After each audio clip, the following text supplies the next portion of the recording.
Hey guys, and welcome back. I'm Ben from my City Builder channel here on YouTube.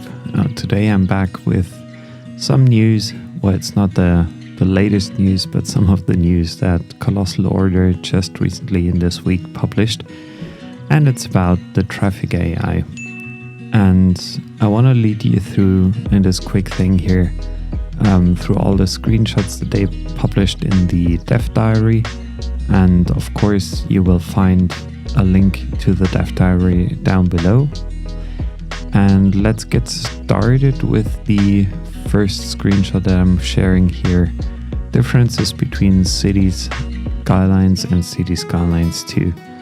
So there are a couple of things that they wanted to tell us about, and they are mainly talking about the traffic AI. They are talking about the agents, and just for clarification, agent means every single person, vehicle, airplane, whatnot, that's a part of the whole City Skylines 2 traffic.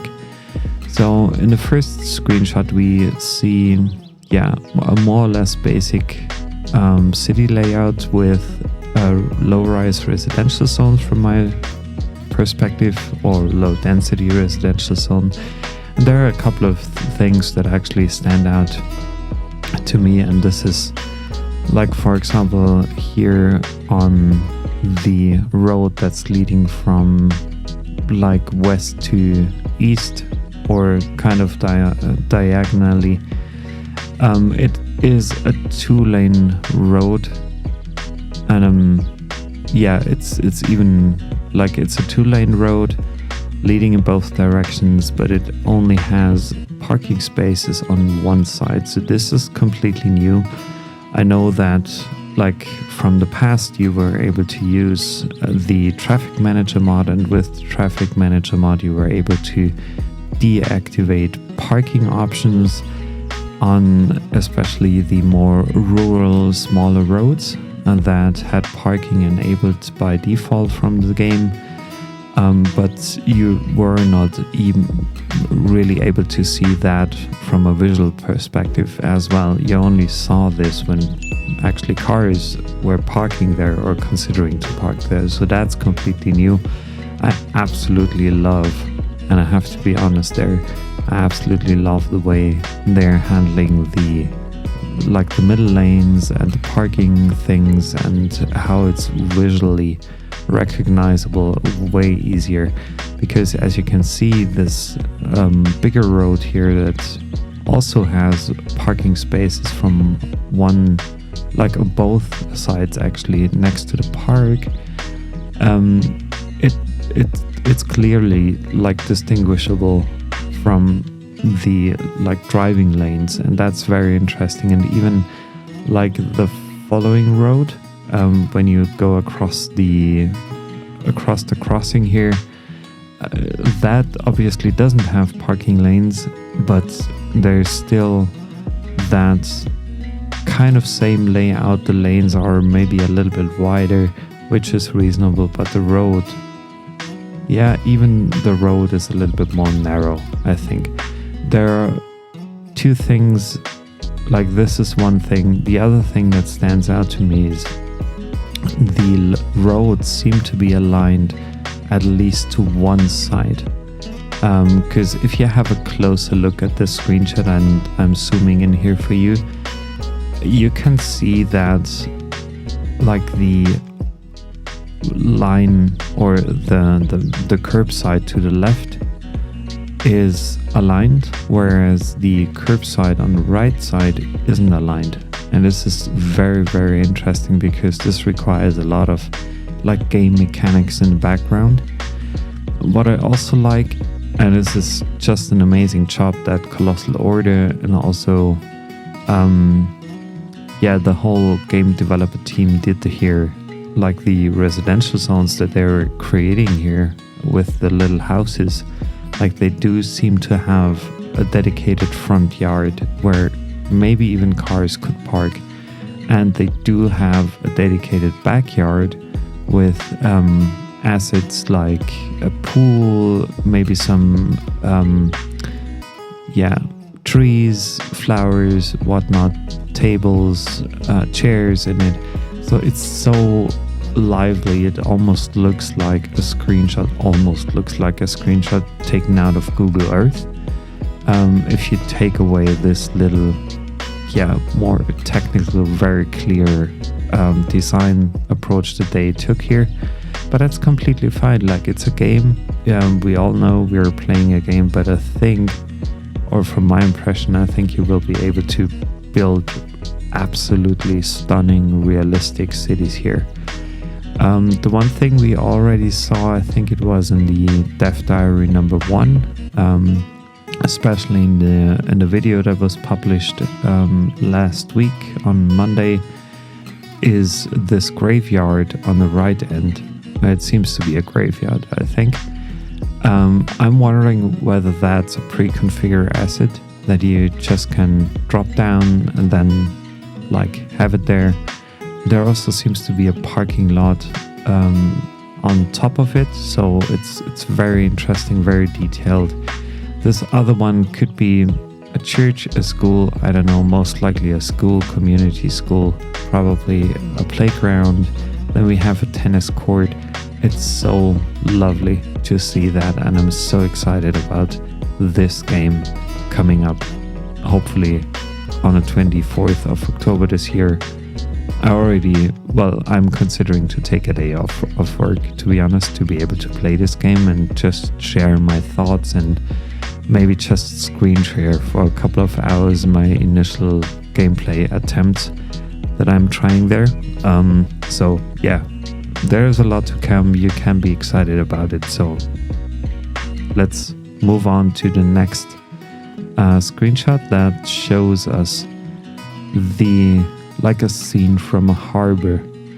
And the Dev Diary says that pathfinding costs, like we knew from City Skylines 1, when someone either used their pocket car or went ahead and left their home or their work to travel from A to B, they always try to take time and distance, especially distance, into consideration before they were actually heading on their way. But what they didn't take into consideration was comfort, money, and behavior. So it's so interesting to see those 3 additional things come to life, because it's a huge benefit to see that being considered in this gameplay. I'm wondering about 2 things here, and I think none of the other major City Skylines YouTube channels here actually mentioned this. So we still have, or at least for me, it's still an open question, will those populations reflect really the housing availability? So if we have huge buildings there, huge residential buildings, will there live, honestly, a couple of hundreds people in there, especially if those are bigger than anything else? And how is the population in general? Is it depending on your resource, on your PC? Meaning if you have a lot of RAM, if you have a fast CPU, if you're working with up-to-date GPU, will this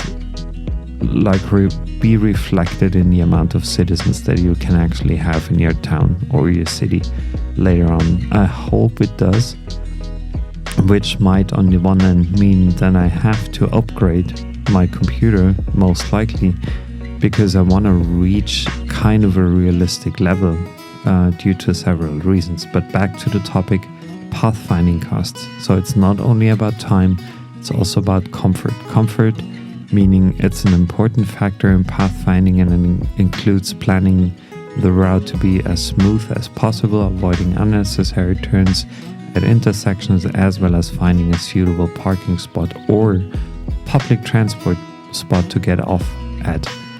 Comfort is calculated directly to the pathfinding costs, with each option adding to the overall cost. So it's a huge factor in City Skylines too, which leads me to the next thing. Money comes into pathfinding choices in the form of fuel usage and potential parking fees. So we already saw in one of the videos that was shared on Monday this week that the developers included like specific costs for each individual parking lot that you can place down in your city. So you even have to think about as a city builder, like what could it be worth for someone to park in a central location instead of a bit farther away? Should it be more expensive to like have a parking lot right in the middle of a downtown area instead of just a couple of blocks away? Can those parking lots, or should those parking lots be cheaper? So you have to take into account a lot more things that we never had to think about before in City Skylines 1, which is amazing because it like makes everything a bit more challenging, a bit more realistic. And at least for me, the more realistic it gets, the more complex it gets, the more engaged I will be over the many years to come, until there might be like a predecessor coming, or like City Skylines 2 coming up. So we don't know yet. This is future talk now. The last thing that agents, meaning citizens are actually taken into consideration is behavior, means how willing is someone to make dangerous decisions in traffic, meaning U-turns or other things like that. So there will be definitely emergencies, there will be accidents happening, there will be congestions happening due to the accidents until everything's cleared up. So you need police, you need the road workers, you maybe need an ambulance to clean up the debris of an accident that happened, for example, on a highway with a couple of cars. So this will take time. You need to get the resources there. This is something I'm very curious about. I'm also curious like whether this will be optional. Will it be kind of a thing that you can choose to have, or will it be a standard thing that's gonna happen in the game anyway, no matter what you choose? And I think even if the road conditions are great, meaning city services need to be there, I think there are still circumstances like heavy rain, snowfall, ice on the road, slippery conditions during autumn thanks to leaves falling from the trees, laying on the road, getting wet. It can be slippery at some point in time. And do we have to take that into consideration when we are building our future cities? But back to the harbor image here. And I'm kind of sorry for jumping back and forth because there are so many interesting topics to talk about. Back to the harbor image. This is also important because we have several transport options available. As you know, we have like harbor lanes, ship lanes. We do have trains, we do have trucks for goods to be transported. But this specifically means companies, like the further you have to ship something, no matter how, whether it's going to be by airplane, by ship, by car or by truck, no matter, depending on how long it takes, this will increase the costs for companies. So maybe companies are more tending to ship things locally instead of just going for the long run and like shipping things across the whole map. So even logistics will be taken into account. The next screenshot I have here is the topic around lane usage. So again, in my current city build, and I'm also including a link to this specific episode where this problem massively occurred on my map, of me playing Springfield, my current city build in City Skylines 1. You always see this happening in City Skylines 1 when there's one highway exit that's highly frequented. People cars are lining up forever in just one single lane to get to the exit. This is not realistic at all, because you have sometimes 2 to 3 empty lanes right next to it. Nobody's using that. Everybody's standing in this one lane just to get off, which is kind of nice, but if it gets too long, it doesn't really make sense. And the current agents, meaning citizens, are not reconsidering their choice that they initially made. But this will change with City Skylines 2. Like, the initial choice that an agent makes will always be kind of redone. People will adapt to the road conditions, to accidents, to stopped vehicles, to traffic jams or whatnot. So this is going to be really interesting to see when it comes to life in the game. The other thing we can see here in the third screenshot is a huge suburban area with low-rise residential buildings, maybe a couple of commercial buildings here and there.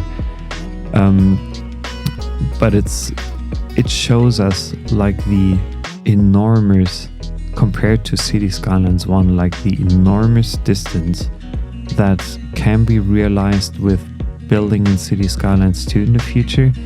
And it's also about citizens have to travel. They have to travel from their home to somewhere. So it could be either shopping, it could be work, it could be leisure, to parks, to amusement areas, whatnot, zoos. I don't know what's coming up in the original game in the initial release for City Skylines 2. I'm very curious to see what they're already including in the base game, because I'm expecting, as always, Colossal Order, Paradox Interactive, they will launch several updates over the years, assets that are being produced, and other things that you have to buy at some point in time. So I'm curious what they will ship with the initial game here. I absolutely love this very American view that we get here with the houses and everything else. It looks very realistic, and I just love to see that come to life in the next city that I'm hopefully building in City Skylines 2. Yeah, we've heard about Roundabouts, the fourth screenshot already. I'm curious about this. Based on the dev diaries, they are offering, I think, 3 standard roundabouts. This seems to be one of the smallest ones. I'm very curious to see, the biggest ones, will those still work, or will there be challenges? Because right now I'm sometimes building roundabouts with a diameter of up to 20 units, which is quite big, but sometimes you just need it, at least in City Skylines 1. But I'm wondering, will this change in City Skylines 2? Is a roundabout of maybe with a diameter of 4 units or 6 units, is it already enough to handle a lot of traffic, or will this still be not enough? And will there be mods coming up in the future that allow us to add more roundabouts, or will even City Skylines as a base game include an option to kind of define the diameter of roundabouts on our own, based on the likings? I've been talking about traffic accidents, and here's a screenshot for this. Vehicles will start to avoid accidents, of course, because if there's an accident happening, it doesn't make sense to sit in a lane and just wait for it to clear up, especially if there are 2 more lanes, like in this case here, that offer free driving. So I'm curious to see that game mechanic, and how challenging this will also be when it comes to city building. The next screenshot we can see is like a parking lot. I think this is one of the bigger ones that's actually included. It has 1, 2, 3 stories and the ground floor. So we will see those more often in city builds coming up as soon as City Skylines 2 is launching, because it's, as I mentioned at the beginning, it will be more important. Citizens will, or agents will, take into account how expensive it is, where parking options are available, where they aren't, whether they're taking public transport instead of driving. So I'm absolutely curious about this. The next screenshot here is purely about the info view, the traffic info view. We will have 2 options. Like in this here, you can see the traffic volume between low, meaning dark, meaning orange, up to high, meaning purple, this kind of purple sound color. And the thing is, like in the original base game of City Skylines 1, we always only had traffic flow, but this doesn't reflect traffic volume, because you can have a bad traffic flow, but just a little traffic volume. And you can have good traffic flow, but a high volume of traffic. So we will see in the future how this how this plays into the whole gameplay and the approach, and how we should lay down our cities, our roads in the future, just to make sure that the traffic flow stays nice and evenly. I can see that in this screenshot, Megalopolis from, was it, I think 2 cents 50? I don't know, I'm not 100% sure. Who created this initial city here, New Dollarton. He's currently at a traffic flow of maybe 65%, slightly above 60%, and this is huge. Like, it's a huge city, and I'm so curious to see that come to life. I like the infographics. It's way more sophisticated. It's clear. It's like easier to recognize things, and I'm curious to see those views instead of the current info views as they are used in City Skylines 1. The other one we can see here is a road info view. Again, there are a couple of things included there, meaning we will be able to see maintenance depots or distinguish maintenance depots from road maintenance vehicles, which are in green here. Then the road condition, green is good, red is bad. In that case, it's green, so all good. And parking lots, it's just not activated here, but it will be blue. And we will also be able to see like parking facility availability, how many parking spots or parking lots are nearby, how many parking spots, I have to say. And there's also this income factor, so you will earn money through people parking at a specific parking spot, which is helpful because then, maybe you have another source of income, but obviously parking spots also cost money.